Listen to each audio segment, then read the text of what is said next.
দেশের ক্রান্তিকাল আর কাটে না। মানুষের সংশয়, চিন্তা, দুর্ভাবনা আর কাটে না। সবাই মনে করেছিল শেখ হাসিনা বিদায় নেবে,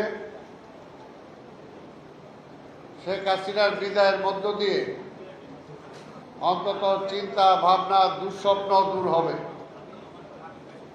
গণতন্ত্র ফিরে আসবে, মানুষের মৌলিক অধিকার ফিরে আসবে এবং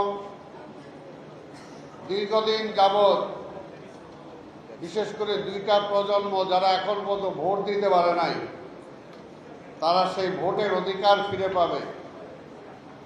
কিন্তু শেখ হাসিনা বিদায় হলেও এখন পর্যন্ত জাতির সামনে থেকে দুর্ভাবনা, দুঃস্বপ্ন কিন্তু কাটছে না।